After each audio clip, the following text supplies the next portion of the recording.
یہاں پہ right to fair trial کیسے انشور کیا گیا؟ Number 1 right to engage a lawyer ہے، ایکسیس ٹو ریکارڈ ہے، رائٹ ٹو میٹ فیملی ہے، رائٹ ٹو اپیل ہے کہ ود ان انسٹیٹیوشن بھی اپیل ہے، پھر ہائی کورٹ کی ایک اپیل ہے، اور اس کے ساتھ ساتھ انٹرنیشنل کسی کووننٹ کی خلاف ورزی یا وائلیشن نہیں ہوتی۔ ہماری کمپلائنس میں لاز اور ڈیو پروسیس کے مطابق چیزیں ہونے میں کوئی ڈاؤٹ نہیں ہے۔ سپیریئر کورٹ جیسے ہائی کورٹ، سپریم کورٹ میں as a matter of right ان کو پاس جو اپیل کا حق نہیں ہے، ان کا جو رائٹ آف اپیل ہے آرمی ایکٹ کے تحت ہی ہوگا۔ اس کی ایک کورٹ آف اپیل جو ہے وہ شاید کانسٹیٹیوٹ کر دی جائے یا کر دی جائے گی، ادھر سے بھی اگر سزائیں اس کی توثیق ہو جاتی ہے تو پھر چیف آف آرمی اسٹاف کے پاس جو ہے وہ ایک معافی کا اختیار ہوتا ہے۔ اس پہ سپریم کورٹ میں آلریڈی پی ٹی آئی ایک پٹیشن فائل کر چکی ہے کہ کسی بھی سویلین کا کوئی بھی ٹرائل ملٹری کورٹس میں نہ ہو، اور یہ میٹر ابھی بھی سپریم کورٹ میں پینڈنگ ہے۔ تحریک انصاف کا ہمیشہ سے یہ موقف رہا ہے کہ اس پہ ایک جوڈیشل کمیشن ہو، اور وہ جوڈیشل کمیشن اس کی انکوائری کرے، اس کی انویسٹیگیشن کرے، اور اسی کے پیش نظر پھر ٹرائل ہو۔ ویلکم ٹو نیوز وائز، میں ہوں عارفہ نور۔ ناظرین، پروگرام میں سب سے پہلے ہم بات کریں گے جو آج تھوڑی دیر پہلے ہی ہمیں بتایا گیا کہ 9 مئی کے جو ملزمان تھے، کچھ کی تو جو ملٹری کورٹ سے سزائیں تھیں ان کا پہلے بتا دیا گیا تھا۔ آج بھی بتایا گیا ہے کہ 60 اور ملزمان ایسے ہیں جن کو سزائیں سنائی گئی ہیں۔ ان میں عمران خان صاحب کے جو بھانجے ہیں حسان نیازی، ان کو بھی سزا سنائی گئی، 10 سال کی ان کو سزا دی گئی ہے۔ تحریک انصاف کے ایک رہنما ہیں میاں عباد فاروق، ان کو بھی سزا سنائی گئی ہی ہے، ان کو 2 برس کی ملی ہے۔ اور اس کے ساتھ ساتھ پاکستان تحریک انصاف میں جو شامل کچھ سابق فوجی افسران تھے، بریگیڈیئر ریٹائرڈ جاوید اکرم صاحب اور گروپ کیپٹن ریٹائرڈ وقاص احمد محسن صاحب، ان کو بھی سزا سنائی گئی ہے۔ جاوید اکرم صاحب کو 6 برس کی اور وقاص احمد محسن صاحب جو ہیں ان کو 2 برس کی۔ جیسے ابھی کہا، اس سے پہلے بھی جو یہ ملٹری کسٹڈی میں لوگ تھے ان کو سزائیں سنائی گئی تھی، یہ 60 جو ہیں ان کو اب یہ سنائی گئی ہے۔ یہ معاف کریے گا، یہ سزائیں جو ہیں ان کو جو سنایا گیا ہے، this came after the supreme court judgement. Supreme court میں ملٹری کورٹس کے حوالے سے کیس چل رہا ہے۔ گزشتہ دنوں میں جب اس کی سماعت ہوئی تو سپریم کورٹ نے مشروط اجازت دی تھی سزائیں سنانے کی، کہ جب آخری فیصلہ جو بھی سپریم کورٹ کا اس حوالے سے آئے گا تو اس پر پھر عمل ہوگا۔ بٹ یہ اب کیونکہ انہوں نے اجازت دے دی ہے تو سزائیں سنائی جا رہی ہیں۔ اس پہ کہ ان کی اپیل اب آگے ہوگی کہ نہیں، اس پر ابھی کوئی کلیئرٹی نہیں ہے۔ ویسے تو آج وزیر اطلاعات جو ہے انہوں نے خود بھی اس چیز کا ذکر کیا، انہوں نے کہا کہ ہائی کورٹس میں بھی اپیل ایونچولی ہو سکے گی۔ یہ سارے معاملے پہ گفتگو کرنے کے لیے ہمارے ساتھ موجود ہیں ثاقب صاحب، صحافی ہیں، بہت گہری نظر رکھتے ہیں یہ ساری جو جوڈیشری کے معاملات ہیں۔ ویلکم ٹو دا شو ثاقب صاحب۔ ثاقب صاحب، یہ دوسرا اب ہم کہہ سکتے ہیں لاٹ آف پرزنرز ہے جو ملٹری کسٹڈی میں تھا، جن کو اب سزائیں سنائی گئی ہیں۔ یہ بتائیے گا کہ ایک تو یہ بتائیے گا کہ یہ کیا ملٹری کسٹڈی سے سب جو ملزمان ہیں ان کو جیلوں میں منتقل کر دیا گیا ہے؟ اس حوالے سے کوئی آپ کے پاس تفصیل موجود ہے؟ جی، یہ ایک تو تیسرا لاٹ ہے، دوسرا نہیں ہے، بلکہ کیونکہ 20 لوگوں کو پہلے بھی اس میں سزا ہوئی تھی، وہ اس کی سزا کسی کی 1 سال سزا تھی ان کی، کسی کی 10 ماہ تھی تو 10 ماہ انہوں نے جیل کاٹ لی تھی، یا جس کی زیادہ تھی تو 2 ماہ آرمی چیف نے ان کو معافی دی، اور اس کے بعد ان کو یہ اپریل 2024 میں ان کو رہا کیا گیا تھا۔ 20 لوگ تھے وہ، اس کے بعد 25 اور اس کے بعد اب 60 لوگوں کو سزا ہوئی ہے۔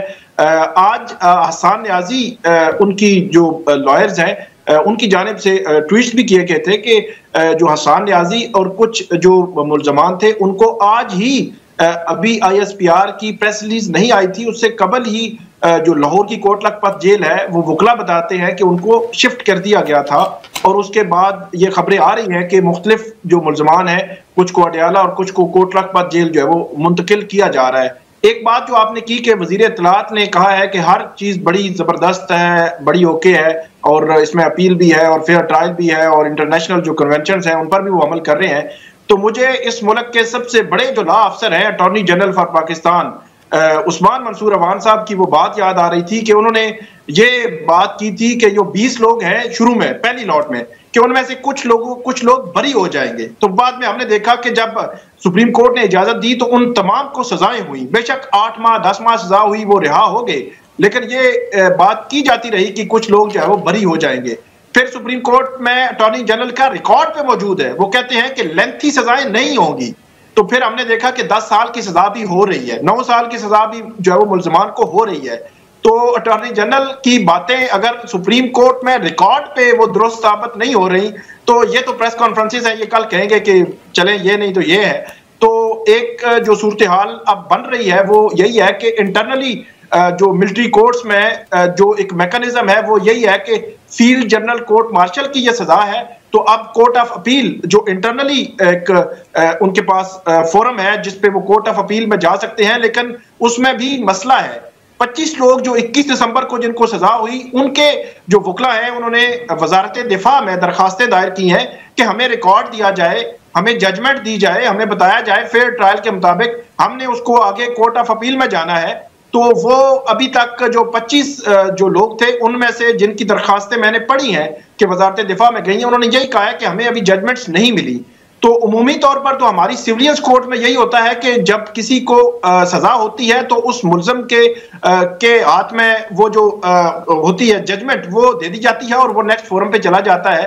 تو اب اس کا حل پھر یہی ہے کہ مختلف اس قسم کی جب سیولینس کو سزائیں ہوتی ہیں تو ہائی کورٹس کے ذریعے ریکارڈ تک جو ہے وہ رسائی لی جاتی ہے. حالانکہ یہ ضرورت نہیں پڑنی چاہیے. اٹارنی جنرل نے ایک اور بات بھی کی تھی سپریم کورٹ کے سامنے کہ جتنی بھی ججمنٹس آئیں گی وہ وجوہات اس میں لکھی ہوئی ہوں گی, لیکن ابھی تک کوئی ایسی ججمنٹ ہمارے سامنے بھی نہیں آئی اور جو ملزمان ہیں ان کے کچھ وکلا بھی بتا رہے ہیں. تو ثاقب صاحب معاف کریے گا, میں آپ کی بات یہاں کاٹ رہی ہوں. کیا سویلین کورٹس میں جانا پڑے گا اور یہ اپیل کرنی پڑے گی یا پٹیشن دائر کرنی پڑے گی کہ جی ہمیں ججمنٹس چاہیے تاکہ ہم اپیل کر سکیں؟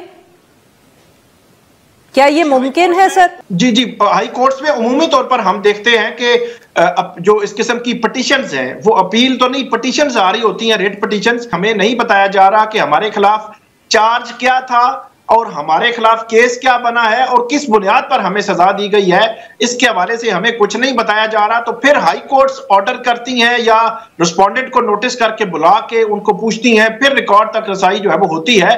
قبل جو کیسز ہوتے تھے وہ انڈیویجولز کے ہم نے دیکھے کہ سنگل کسی ایک کا دوسرے کا سیولین کسی کو ٹرائل جو پی ٹی اے کے دور میں بھی ہوتے رہے ہیں, لیکن یہ ایک تاریخی نوعیت میں اگر دیکھا جائے تاریخی لحاظ سے تو یہ ایک پہلا موقع ہے جہاں بلک میں ایک بہت بڑی تعداد میں 85 لوگ ہیں جو جن کو کنوکشن جن کو سزائیں ہوئی ہیں. تو یہ ایک غیر معمولی صورتحال ہے اور پھر سپریم کورٹ نے اس کو اپنے اس کے ساتھ مشروط بھی کیا ہوا ہے کہ سیولینس کے ٹرائل ملٹری کورٹس میں ہو سکتے ہیں یا نہیں. اس کوسچن آف لا کو انہوں نے ڈیسائیڈ کرنا ہے. تو میں تو ویسے اگر میری رائے اگر پوچھے تو میں اس سارے معاملے کا ذمہ دار سپریم کورٹ آف پاکستان کو ٹھہراتے ہیں, کیونکہ بہت شکریہ ثاقب صاحب, آپ نے ہمارے لیے وقت نکالا. یہاں پہ لیتے ہیں ہم ایک چھوٹی سی بریک کو, جب ہم بریک سے واپس آئیں گے تو ہم بات کریں گے مڈل ایسٹ کے حوالے سے. Stay with us.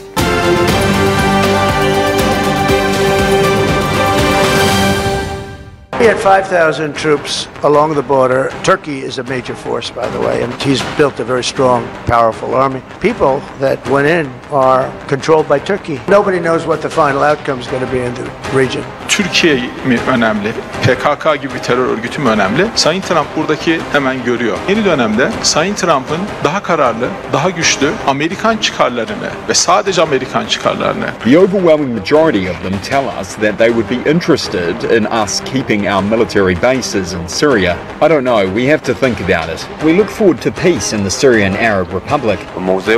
Iran's position on Syria is very clear and allowing Syrians to determine the future of their country without foreign intervention. It's important that Syria should not turn into a safe haven and a place for the growth of terrorism. Pakistan is deeply concerned at Israeli aggression against Syria, which declare Israeli annexation of the Golan Heights. We express support for the sovereignty and territorial integrity of Syria. لن نسمح على الإطلاق بأن يكون هناك سلاح خارج الدولة سواء من الفصائل الثورية أو من الفصائل المتواجدة في منطقة قسد.